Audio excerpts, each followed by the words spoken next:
Hey, what's going on, everybody? It's Alex on TCG Discussions coming with a mono blue Soul Striker deck profile. It's been a minute since I've uploaded anything on the channel, and I really wanted to put something out. I've been super busy with work, so that's partially why there hasn't been much new content. And so I wanted to get this out to you guys. That being said, I still have been playing when I can, either against my wife or with some friends at the shop that I go to. And this deck is disgusting. So I thought I'd just bring the profile to you guys, and yeah, we'll take it from there. So I'll explain some tech choices on the way. So we kind of know what this is. Reboot Soul Striker, swing draws or untaps energy. You always generally just draw. Draw 2 to awaken if you have a unison with this most play cost of 3 or your 4 last life. Swing, untap, and draw a card. Untap 2 on this side, draw. It's this leader is kind of like ridiculous. Kind of wanted to like talk about it real quick. So one of the things that's really powerful about Icarus is its ability to like just draw 2 cards guaranteed every turn and then draw with the cards that it plays. And this leader basically is like a surge leader on steroids, because if you think about it, you're going to draw 2, swing once, and untap 2. So that's basically like a draw 3, untap 2 on your awaken turn. And there's just a lot you can do with this deck. So I definitely think that this leader is super powerful in the meta right now, and we have a lot of checks of the counters of what this leader does. But to start off, we play 4 Draw Apes. This is an imperative card in the deck for a number of reasons, and you have to play 4 of it, in my opinion. Number 1, hand destruction, Cell Surge, Green Brawly, anything else that pitches cards or just works cards from your hand. It's a thing, so you just need this to counter that, especially in your game 1. The second reason is that it's absolutely ridiculous. Like, if you have a very defensive hand and nothing better to do, why not draw? I have drawn 6 cards off of 3 of these being the drop area in one turn. I had like 4 energy, and I just did it because I had Hatch Secret Rare, and I could do that. Spoiler alert. And the other thing that's really good about this card is that it lets you see more cards, which is what you want to do. So if this card's already in your drop area, your awaken turn can technically draw 4 on tap 2. Actually draw 5 on tap 2. So that's like just really ridiculous. And if you can extend with Bean, you can draw more cards. So for our awaken condition, we play 1 Raditz, and then we play 3 Gogeta Super Warrior. So the Raditz is actually broken. In a lot of ways, Raditz is actually better than the Super Warrior, but in a lot of ways, it's also not. So defensively, this card is better. It inherently nets you a card. It's going to stand, so it's going to be able to attack. And it's going to stand a block, and then when it activates blocker, it restands, which is really ridiculous. The -2 never really comes up, but it's there. So for those of you who don't know what the -2 does, activate main, choose up to one of your opponent's power cards, return to its owner's hand, and at the end of that turn, switch up to one of your mono blue energy active mode. So technically, you can get like a untap there, but you just always want to draw the card because your later's going to untap 2 energy on your awaken turn. So technically, like if you drew this, now it turns into a draw 4, untap 2, and have a blocker that stands. But oh, my camera has lost focus. Holy smokes! Hang on, let me bring this into focus and bring this back down. Holy crap, sorry about that. The next card that I need to talk about is this Gogeta. This is the SS3 Gogeta Super Warrior Evolution. For starters, the permanent on this card is extremely sneaky, and you'll see the cards that we play with it here in a minute. But basically, if you have a blue Saiyan in rest mode, your leader can't take damage, and that's really huge because there's lots of decks that want to pressure your leader, and with this and a Saiyan in rest mode, they really can't. And the thing that's also really ridiculous is that this card can -1 to bounce 2 of your opponent's battle cards to their hand, and then play a skillless 2-drop from your hand, which we play skillless 2-drops. And it's a dual attack 20k. So it being a 20k for a unit is already really powerful.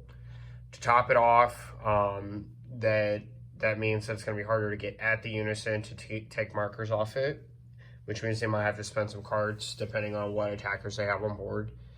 The permanent is a slept on and forgotten thing, and sometimes I will just literally let like different like swings go through, not tell them until after they've like done the attack that I just didn't take damage. Well, play on. But there's also something that's very hidden about this card. So when you swing with this card, it has dual attack, right?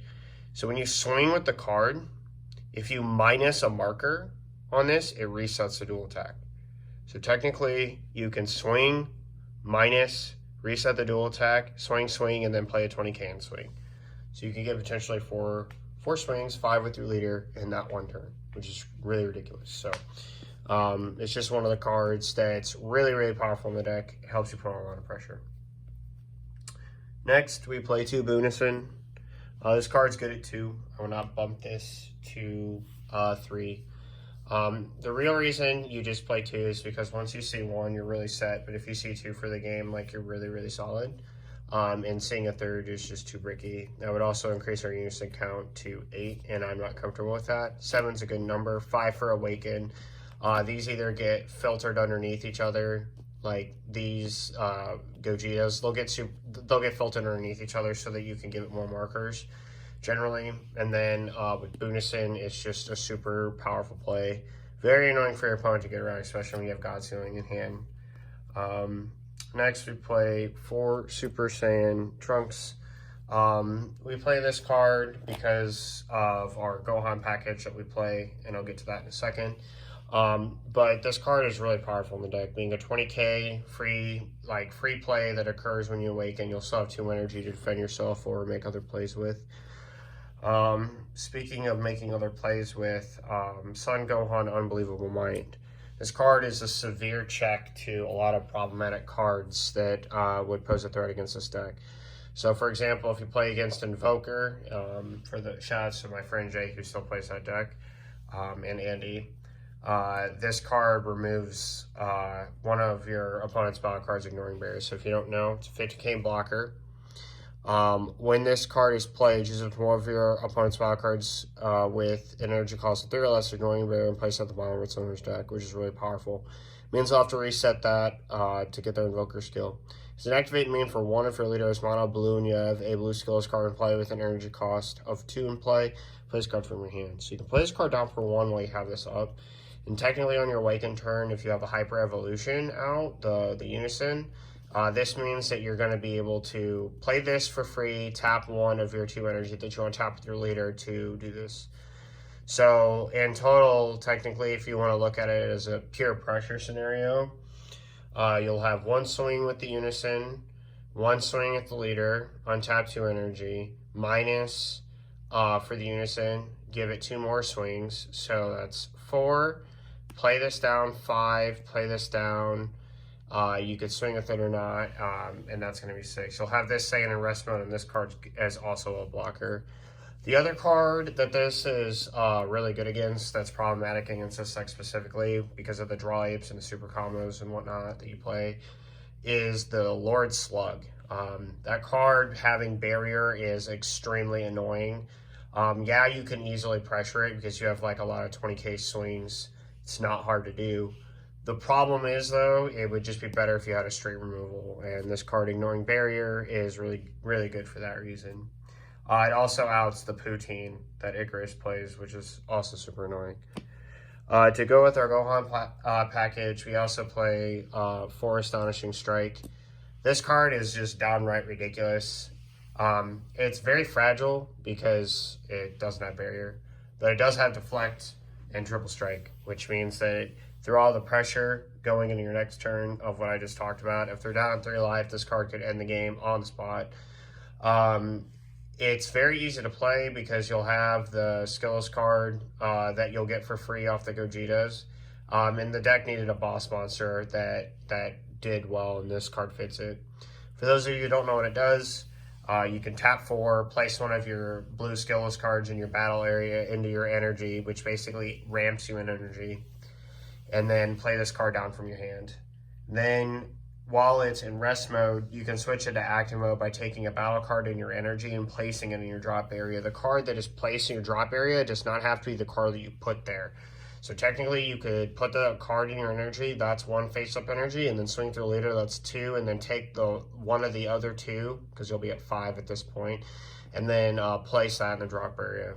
And then after you do, I believe it does not ignore barrier, but you choose all of your opponent's battle cards, and then you put them at the bottom of their owner's deck in any order, which is ridiculous. And it's able to stand again. So basically you get 2 30k triple strike swings to start. Next, for a nice tech in the deck, we play Son Goku Calamity Challenger. It is Deflect Blocker, so this card can't be counterplayed. If your leader is a blue Saiyan and you have 3 or more energy, play this card from your hand for 1. So it's a 1/3 drop Deflect Blocker. And you also draw a card. The other one, the other effect does not apply.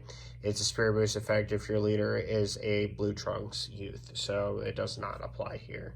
Bottom line being, though, that this card is a cantrip, draw a card, 15k blocker, which with Deflect. So it's either a pressure piece in a cantrip or it's a blocker in a cantrip. And with your Gogeta unison on the board, this card becomes the Saiyan that you need in rest mode if you don't have the Gohan play set up. Moving on to our super combo, we play 4 Vegeta Disciplined Warrior. We want to see more cards in this deck.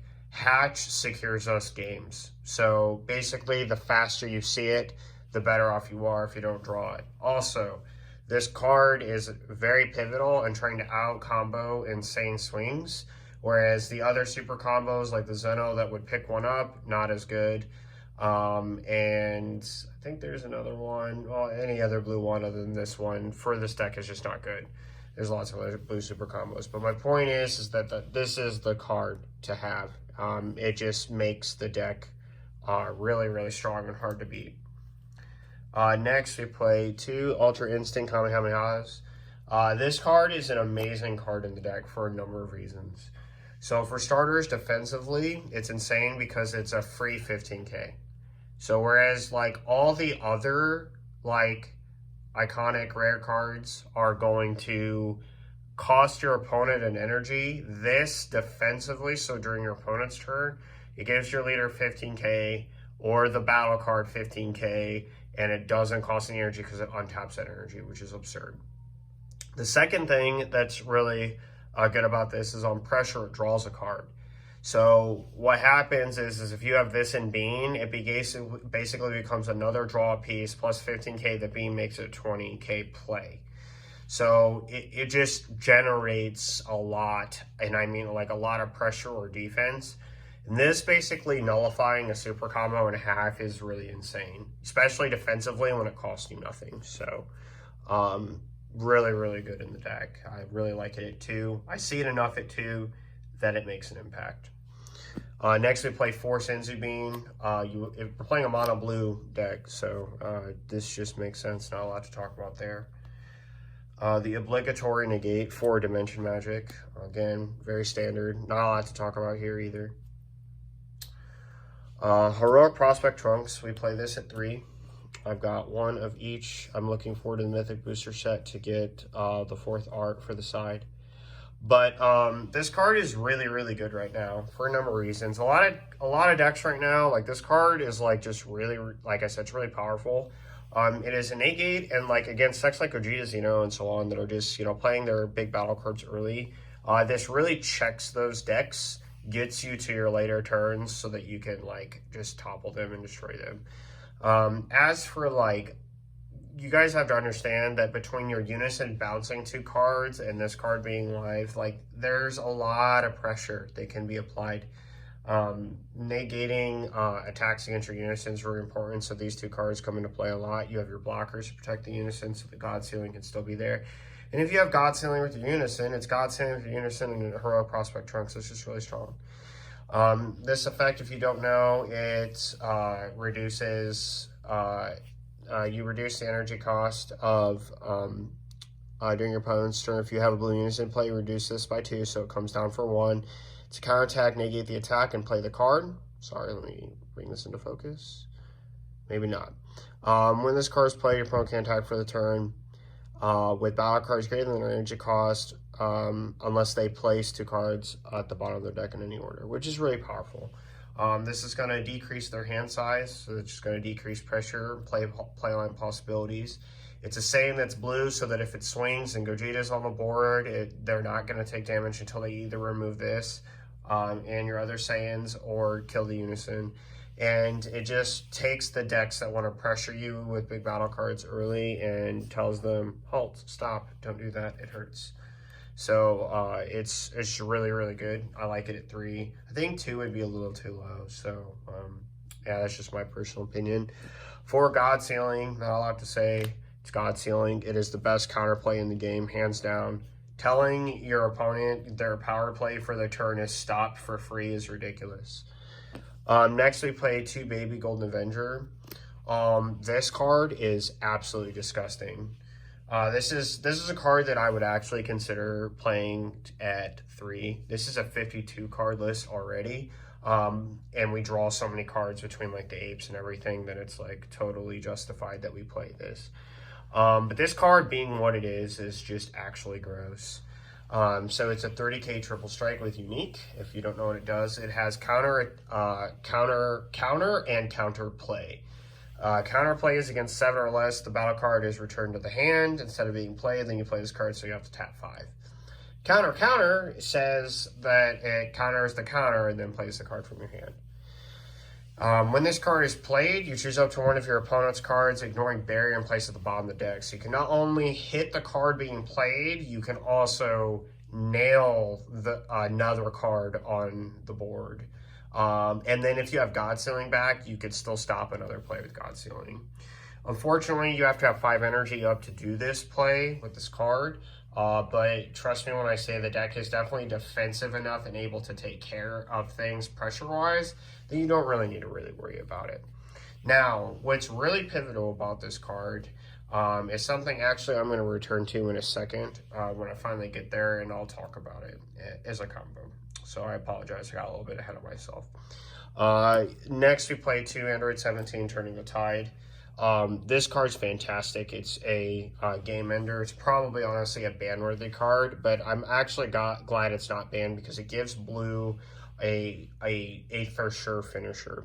If you have this card and this card on the board when this card is played, it's over. Your opponent's probably not winning the game because if they have 4 or less life, they're instantly dead.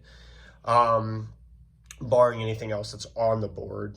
Any problematic cards you probably would have got rid of with this one anyway.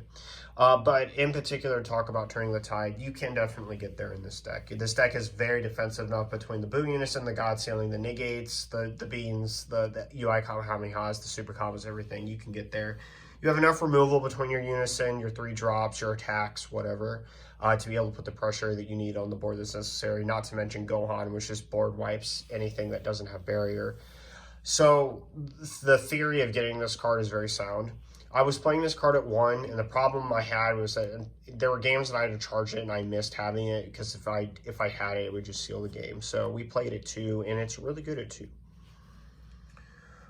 Next for our Overrealm, we play Secret Identity Masked Saiyan. Again, more removal, free 25k attack. You cannot go wrong here. Just make sure that when you're gonna activate this, that Overrealm to play him, that you don't have draw apes in your drop area. So make sure you get rid of those first. You just want extra cards, right? Next, we play Scientist Fu. And by Scientist Fu, I mean the Fu Shrouded Mystery. I made this card what it was. I was playing this card long before anybody else. This is one of my signature cards. You can go back and look at my channel. I was on this card ending games long before anybody else was in the competitive scene remotely at all. This is one of the most ridiculous cards in the game. If you think about this card in terms of turn sequence, when you go to turn 5, you have this. When you go to turn 6, you have this. When you have turn 7, you have Turning the Tide. You can see how you can get to Turning the Tide.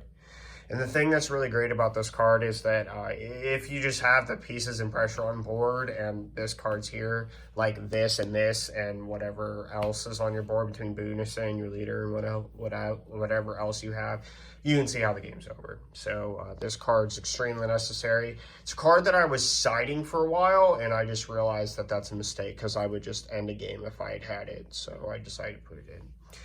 And the last card is the most broken card in the game, and it is Baby Hachiak, Saiyan Destroyer. This is by far the best card in the game, and I will not allow anyone to tell me otherwise. It stops a turn, okay? It just says, turn 6, I will get to turning the tide, okay? The only thing that you worry about are counters. And I'm going to talk about a little combo that actually just breaks your opponent truly. And that is having this in hand while this is in your hand and 5 energy up. So you go to turn 5, if you have both of these cards, you will get to turn 6. And you will stop whatever turn is happening in front of you. Okay, you will just stop it. And then you will play, if they counter with like Cooler, Swift Retaliation Cooler, you're going to tell that Cooler to go jump in a lake, and now they've lost a card ignoring barrier. And this combo is so completely broken, I can't express enough. Okay, like Hatch plus this card should not exist. Blue having this, even at 5 energy, is ridiculous. If you think about it, not that it's gonna matter because you played Hatch for the turn, but like having like a Bunison in this is ridiculous. But having a card that says the turn is stopped is, oh, it's over. This card is basically a 1-card Super Shenron. I'm gonna repeat that. This card is basically a 1-card Super Shenron. Right? The problem is that this is going to advance a game state play where you're going to get to another turn with bigger bombs that you can drop, like your Fu and this card. So, if you don't know what Hatch does, if you have 3 or more energy, you can negate the attack and the opponent can't attack for the turn, and instead of paying this card's energy cost, you can just discard a card from your hand if you have 3 or more energy. Broken. This card's removed from the area, removed from the game instead, so on and so forth. Yeah, it's the best SCR in the game, guys. I don't know what to tell you. I'm not sure if there's anything really else to say. I have just solely won on the back of this card. Not to mention, it's a 40k swing, right? Like, it's going to be a 40k pressure piece on top of being a total turn stopper. And if they counter and try and stop it, you just ape them, and literally they can't do anything. The great Golden Avenger Great Ape is absolutely broken. So basically what happens if they try to stop it, they gave you a triple striker, they lost the card ignoring barrier, you drew a card to replace the one that you discarded, and you stop their entire attack phase for the turn, which means they basically don't do anything. They can't attack with leader, they can't attack with unison, they can't attack with anything. It's really good. So that wraps it up for my Soul Striker deck. I'm not really going to give out the side because it's just really, it's not quite complete yet. Actually, it is pretty complete. I guess I'll give out the side. Sorry. I was about to do the ending, the whole ending signing off kind of thing, but I might as well give you a side. We play one more Raditz Giant Force. This card should probably be a Barrier of Hope, but I wanted to put another Raditz in case I played against the Mirror and I need to awaken faster than them. Also, if the Gogeta is not as strong against them, Raditz could be a defensive piece that I need to deal with their board. Double Mafuba. This card is really, really strong because basically when your leader's awakened, it's always going to be live. It's another negate piece. The only thing that's very frustrating about this is it's not ruled like petrification, even though it should be. And that's just the way this card's ruled. So those of you who don't know, petrification, because it stops effects from activating. Pending autos do not activate on the card that's negated. However, with Mafuba, even though technically, if you don't know what Mafuba does, I guess I can read it to you. I don't know why camera's not focusing this video. It's very annoying. Negate the attack and place this card on top of the attacking card. At the end of your opponent's next turn, place this card and only this card in the drop area. As long as this card is stacked on top of another card, that card is not treated as a battle card and its skills cannot be activated. So technically, when you negate with Mafuba, you play it all on it right away, and this card's stacked up on top of it. It says its skills can't be activated yet. Guess what? The ruling says that pending autos with this card still activate. Very, very inconsistent. We play Skills, Sharpen, Sun, Gohan, and Piccolo. This is a 1-card removal for 2 cards that are 3 or less. What you would use this against are cantrips that are going to be very pesky to like your untap effect. So like the cantrips, like the Whis, like Icarus players decided to get cheeky and they were like, ha ha ha, we'll just, you know, play this card and shut down Soul Striker. Yeah, well, we have this, and this is something I didn't also talk about, but this Gohan is also really powerful for removing the cantrips. So it basically gives you a lot of defensive options and a lot of strong options against that. One more Heroic Prospect Trunks. Looking forward to replacing that guy. If Hand Destruction was already a bad matchup for you, which it kind of is given how much you draw, being a draw 2 leader and basically having every other battle card in your deck draw for you on top of Draw Ape is kind of hard for them to dwindle your hand down to nothing. But Deborah just takes that nail and drives it way further home. Also, again, DMS, not a thing against this deck. You'll bounce it to hand with your Unison. You'll remove it with Boo Unison if you have to make your Deborahs live. You have bottom decks for days with lots of cards. You have this. You have barrier removal, the whole 9 yards. Jiren's Survival of Fittest. This is obvious. It's for turning the tide. One more Secret Identity Mass Saiyan. I just like this card a lot. I think it's really good. Fighting Against Fate is a super powerful card too. You could main deck it over the Secret ID and then side 2 of them. But the thing is having more removal is better. Simply because like if I need to get rid of like DMSs or other pesky things that are on the board, I'm going to do this. So, and lastly, we have To Protect the People. This card is just really good at stopping aggro. I've always been a believer in this card, as you guys know if you've watched my channel. So that will actually wrap it up for the deck profile. Sorry that it was about 27 minutes long, but I felt like there were some good explanations for this deck. I've been really grinding this deck a lot. I've probably been playing it and only it straight for a month. I've stepped away from black and red because I was just driving myself mad trying to make certain decks work the way that I wanted them to and dealing with matchups, and it was just really difficult. I'm looking at visiting Gogeta Xeno, and I've got some nice spicy looking cards for you guys if you catch my drift. Especially after watching Juan Soto take it to basically a 2nd place finish. I think Gogeta Xeno is really, really strong. So I'll be looking at revising some lists and discussing my deck text for that as well. And if you guys want to see more videos like this deck profile where I go into lengthier explanations, please let me know in the comment section down below. Look forward to some discussion videos where I talk about worlds. I'm going to talk about net decking, which is something I wanted to do for a long time, so on and so forth. I know a couple of you left in the comment sections down there about Dark Brawly. I just want to address that real quick. I will do play sequencing, test hands and stuff with that. Let you guys know what your curve should be. But I got rid of some of the pieces for it for some other stuff and sold some stuff. I'm just getting all my cards back, so it's going to be a little bit. I will get to that eventually. Because, you know me, I love Dark Brawly. It's my baby.